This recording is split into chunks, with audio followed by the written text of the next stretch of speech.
Hi guys, it's Christy here. Welcome back to my channel. Today I thought I would do another NG tube related video.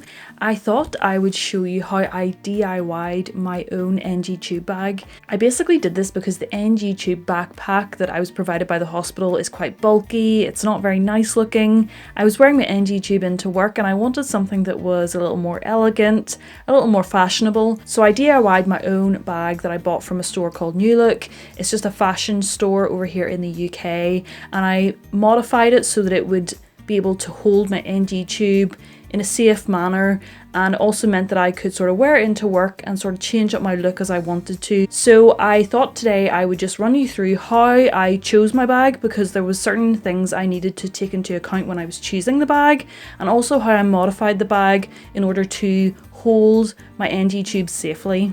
So just quickly, an NG tube is an nasogastric tube. It goes up your nose, down your throat, into your stomach, and it feeds liquid feed into your stomach if you are unable to cope with solid food.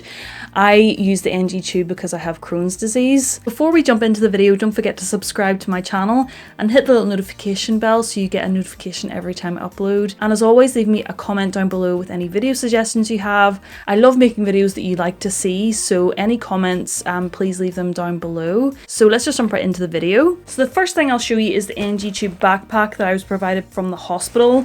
This is, I don't even know who this is by. Oh, by a company called Frigo. And I have a full video on how I set up my NG tube feed in this backpack, which I will link down below, and I'll also have it in a card on the screen. But just quickly, I'll show you how the NG tube hooks up in here and how the backpack ends up looking, and then I'll jump into my own DIY backpack. So the backpack is quite big. You can see here it is quite bulky. It's got a really rigid back on it as well. It's basically pretty plain, and it has a little window here where you can access the pump inside. So essentially you just hook up the feed to the little hook in here. It then securely holds the feed in place. There's also these little straps here which hold the feed in place. You can then secure your pump inside this little pocket here and close that over. It's a little Velcro strap, but it's see-through so you can still see the pump. And then your feeding tube comes out to this little window here, and then basically you have access to the pump if it starts to beep or anything. So whenever I was DIYing my own backpack, I thought about, okay, what is it that makes this backpack work? So it has a little hook up here. Essentially it is one of these little hooks here. It's literally just stitched into the bag, and then you literally just clip your feet in through this little clip here. So I did purchase some of these on Amazon. These are 50mm clips, and I literally got, I think, about 15 of them in a little bag. It was like a fiver, £5. I will have a link down below to give you an idea of where you can buy them from. And what I decided to do was to buy my own and sew them into my own bag. The next thing about this bag is that it is really, really sturdy. So whenever I was looking for my own bag, I wanted it to be really, really sturdy, so that basically whenever I clipped my NG tube in, the bag didn't sort of flop over. And then I also wanted it to be easy to access. The thing about this backpack is that it is very easy to access your feed and your pump, and it's really easy if something starts to beep, then you can get in and quickly sort of amend it. I also wanted discretion. You know, this backpack is easy to access, but it also covers up all the equipment that's in here, so I wanted something that was equally as discreet. So with all of those things in mind, I ended up going for this bag here. So it is just a plain black bag, like that there. It has got a hard bottom on it, so it's nice and sturdy, and the sides are really, really sturdy as well. The handles are quite big, so I can literally just put it over my shoulder like this here.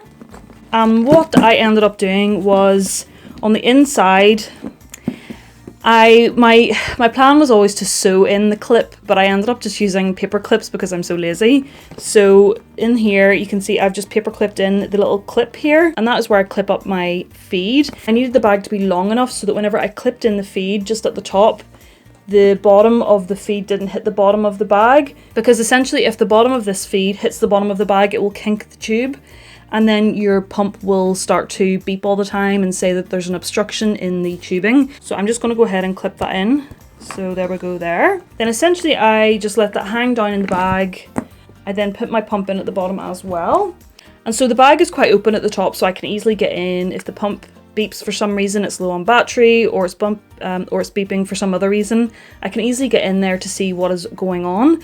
but I also wanted discretion with the bag. I didn't want people to be able to see in and see everything that was inside.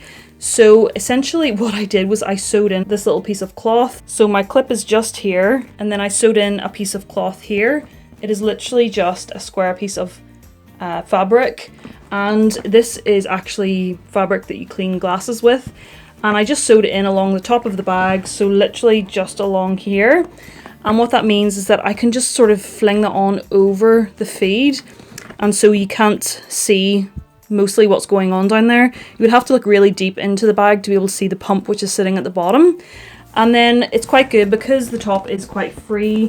My tube can just hang out. If I sort of change my bag, change it around, change it onto a different shoulder, it can just sort of move freely, and it never really gets caught up or anything like that. So another thing was, if I want even more discretion, I got a little scarf like this here one. So it's literally just a little scarf, you know, a little thin piece of material. So I can literally just lay that in on top of everything, so everything is covered.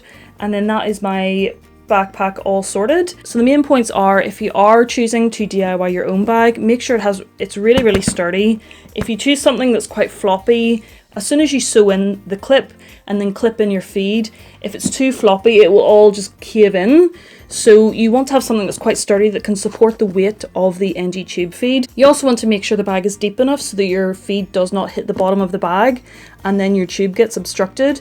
And then you just want to get a little piece of cloth, cover over the feed, or get a little scarf and cover over everything in the bag, and then that's you ready to go. So that's it basically. It's really straightforward. You can basically do this with a number of different bags. You could just equally get another little backpack, a little sort of cute one, whether you're, you know, a male and you want to have a cool sort of Vans backpack or something like that, or whatever your brand you're sort of into, as long as it's sturdy enough and you can make it work, that's fine. A backpack is actually probably more discreet than this here because you can sort of zip everything over. Or if you want a more sort of girly bag, or you want to coordinate with your outfits, you can choose whatever bag suits you and make it work. So it's really helped me in terms of going into work with my NG tube. I can then wear this bag. It's a lot more elegant, it's a lot more work friendly rather than running about with this backpack on in work. I look like Dora. So I wanted to have something that was more work friendly and equally easy to use as well. So I hope these DIY tips were helpful, and I hope you enjoyed the video. If you did, please give it a thumbs up. I really appreciate it and it really helps out the video. Don't forget to subscribe and leave a comment down below with any questions you have or any other DIY tips or NG tube related tips that you do have. Thank you so much for watching, and I'll see you next time. Bye.